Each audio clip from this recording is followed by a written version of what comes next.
ఈ కార్యక్రమానికి ఇచ్చేసిన మీడియా మిత్రులందరికీ కూడా పేరు పేరున ధన్యవాదాలు. నిజానికి నిన్న ఏదైతే జరిగిన దాడి ఉందో ఆ దాడిలో వాడిన పదం ఈ కార్యక్రమానికి దారి తీసింది. నిజానికి కేసీఆర్ గారే ఒక తెలంగాణ సామెతలని చెప్పి ఒక పుస్తకం రిలీజ్ చేసిండు. దానికి ముందు మాట కూడా కేసీఆర్ గారే రాసిండు. ఆ పుస్తకంలో ఈ సామెత స్పష్టంగా క్లియర్ కట్గా రాసినది. అంటే 70,000 పుస్తకాలు చదివిన మీ నాయనకి ఇబ్బంది లేని పదం నీకెందుకు ఇబ్బంది వచ్చింది? 70,000 పుస్తకాలు చదివిన ఆయనకి మరి పుట్టిన పుత్రికగా నీకు కానీ కనీసం ఆ జ్ఞానం లేనప్పుడు రాజకీయం చేయడం అవసరం అని చెప్పి కూడా ఈ వేదిక ద్వారా మేము డిమాండ్ చేస్తున్నాం. నిజానికి ఇవాళ మనం చూసినట్టయితే నిన్న కవిత గారు ప్రెస్ మీట్ పెట్టి ఒక మాట మాట్లాడుతున్నారు. ఇందాక సోదరుడు రగ్గారు చెప్పారు అగ్గిరవాదిత అని చెప్పి మాట్లాడడం జరిగింది. అంటే వాళ్ళ తెలంగాణ ఉద్యమంలో హరీష్ రావు గారు ఏదైతే అగ్గి పెట్టే ఆ రోజు దొరకకపోతే మా పీసీ బిడ్డ శ్రీకాంతాచారి ఆ రోజు ఎల్బీ నగర్ చౌరస్తాలో అయాల అగ్నికి ఆహుతి కావడం జరిగింది. తెలంగాణ ఉద్యమంలో దాదాపుగా 1,200 మంది బిడ్డలు చనిపోయారు. ఆ 1,200 మంది బిడ్డల్లో ఏ ఒక్క మీ యొక్క జాతికి మీ కులానికి సంబంధించిన బిడ్డ ఉన్నారా?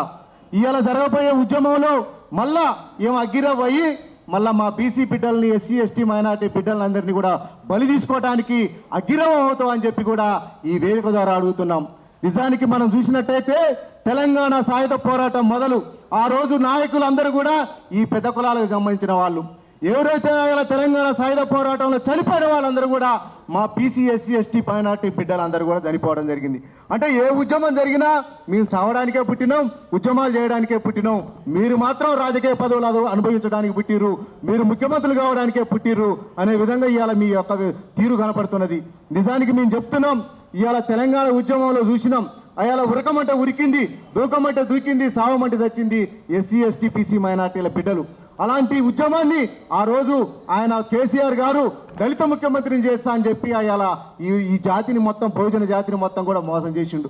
ఇవాళ తప్పనిసరి పరిస్థితుల్లో ఇక తప్పదు బీసీ రాజ్యాధికారం రాబోతుందని చెప్పి గ్రహించి ఇలా కల్వకుంట్ల కవిత గారు ఈ ఉద్యమంలో జొరబడి నేనే ఈ ఉద్యమానికి నేనే పెద్దన్న పాత్ర పోషిస్తా అని చెప్పి మా చేతుల్లో ఉన్న ఉద్యమాన్ని బలవంతంగా ఆమె చేతుల్లోకి లాక్కునే ప్రయత్నం చేస్తున్నది. ఇవాళ మేము చెప్తున్నాం, తీన్మార్ మల్లన్ననే కాదు ఏ బీసీ పిట్ట పైన కూడా దాడి జరిగితే మేము ఖచ్చితంగా ఊరుకునేది లేదు. ఇక్కడ కూర్చున్న బీసీ సంఘాలందరం కూడా నీ అమ్మటి ఉన్న బీసీల పైన జరిగిన దాడిని కూడా మేము ముక్తఖండంతో ఖండిస్తాం. ఎందుకంటే ఇవాళ జరిగిన దాడి ఇవాళ మిత్రులు చెప్తున్నారు, నిన్న దాడి చేయడానికి వచ్చిన మిత్రులందరూ కూడా మా ఎస్సీ ఎస్టీ బీసీ మైనార్టీ బిడ్డలు. ఒకే ఒక్క నీ కులానికి సంబంధించిన వ్యక్తి సంపత్రావు సంతోష్రావు ఉంటే ఆయన ఆ కేసు నుంచి తప్పించే ప్రయత్నం ఇవాళ నువ్వు చేస్తున్నావు. అంటే బీసీలందరం ఎస్సీ ఎస్టీ బీసీలందరం కొట్టుకొని చావాలి. తెలంగాణ ఉద్యమంలో ఎట్లాగైతే మీ రాజకీయ ప్రయోజనాల కోసం మమ్మల్ని 1,200 మందిని బలి తీసుకున్నారు. మళ్ళీ ఈ తెలంగాణ ఈ బీసీ రాజ్యాధికారం జరుగుతున్న పోరాటంలో మళ్ళొక్కసారి ఇదే విధంగా చేయబోతున్నారు.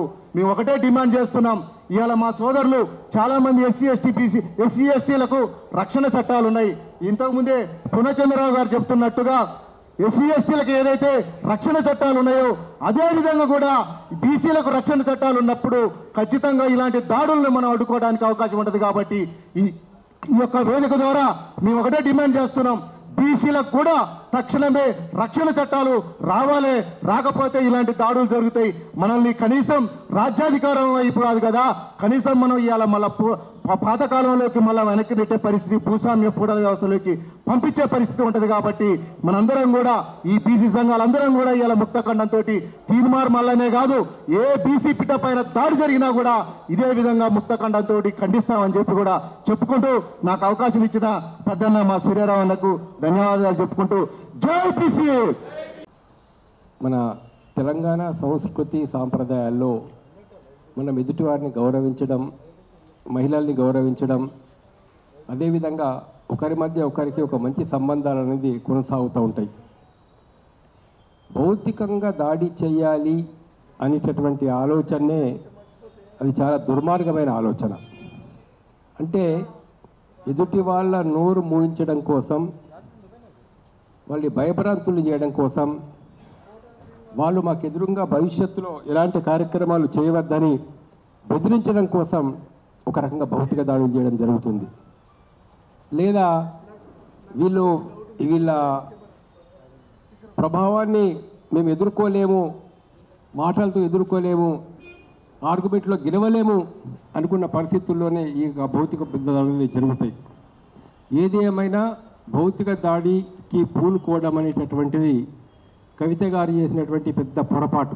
ఆ ఆలోచనే బీఆర్ఎస్ శ్రేణుల యొక్క ఆలోచన ఏదైతే ఉందో, మేము మల్లన్న గారి ఆఫీస్ మీద దాడి చేస్తాము, అక్కడ ఫర్నిచర్ అంతా కూడా మేము చెడగొడతాము, ఈ యొక్క ఆలోచనే ఒక దుర్మార్గమైనటువంటి ఆలోచన. దీన్ని తెలంగాణ ప్రభుత్వం, తెలంగాణ ప్రజలు ఎంత మాత్రం సహించరని చెప్పేసి మేము భావిస్తున్నాం. భవిష్యత్తులో ఇలాంటి వాటికి పూనుకోవద్దని కూడా వాళ్ళకి మేము చెప్తా ఉన్నాం. ఎందుకంటే ఒకరు దాడి చేస్తే ఇంకొకరి దాడి చేయొద్దు అని చెప్పేసి చెప్పేటటువంటి అవకాశం ఉండదు. ఇద్దరు కూడా ఒకళ్ళ మీద ఒకళ్ళు ఫిజికల్ అటాక్స్కు పూనుకుంటే మరి పరిస్థితి ఎట్లా ఉంటుంది, అది మనం ఊహించలేం పరిస్థితి. కాబట్టి ఇప్పటికైనా ఒక ఆలోచనతో వాళ్ళు ఎదగాల్సిన అవసరం ఉంది. ఒకవేళ ఆయన వాడినటువంటి తెలంగాణ సామెతలో మీకు పొరపాటు ఏమైనా కనుక అనిపిస్తే మీరు ఒక ప్రెస్ మీట్ పెట్టి పండితుల్ని పిలిచేసి దీని యొక్క అర్థం ఏంటి, మీనింగ్ ఏంటి అనే విధంగా చర్చించాల్సిన అవసరం ఉండే. మామూలుగా బాగా కరెక్ట్గా తెలిసినటువంటి వారిని లేదా తెలంగాణలో ఉన్నటువంటి పాత పెద్దల్ని కనుక మాట్లాడితే ఏంటి సంస్కృతి, ఏంటి సాంప్రదాయం మనది, ఏంటి మనం కంచం పొత్తు అంటే ఏంటిది అనే విధంగా మాట్లాడితే, మీ ఇంట్లో భోజనాలు జరిగితే మేము వచ్చే అవకాశం లేదు, మీకు మాకు పెళ్ళిళ్ళు ఉండవు, మీకు మాకు మీ అమ్మాయిని మేము చేసుకోవడం కానీ మా అమ్మాయిని మీరు చేసుకోవడం కానీ ఉండదు, పెళ్ళిళ్ళు ఉండవు మీకు మాకు మధ్య అని ఆ కాలంలో అప్పుడున్న పరిస్థితుల లోపల వచ్చినటువంటి సామెతది. మరి ఈరోజు ఉన్న పరిస్థితుల లోపల మనం ఎట్లా జరుగుతున్నది మనందరికీ తెలుసు. ఎన్నో ఇంటర్ కాస్ట్ మ్యారేజ్లు జరుగుతున్నాయి. దానికి కూడా అర్థం లేదు. యాక్చువల్ ఆ సామెత కూడా ఒక రకంగా అర్థం లేదు ఇప్పుడున్న పరిస్థితుల లోపల.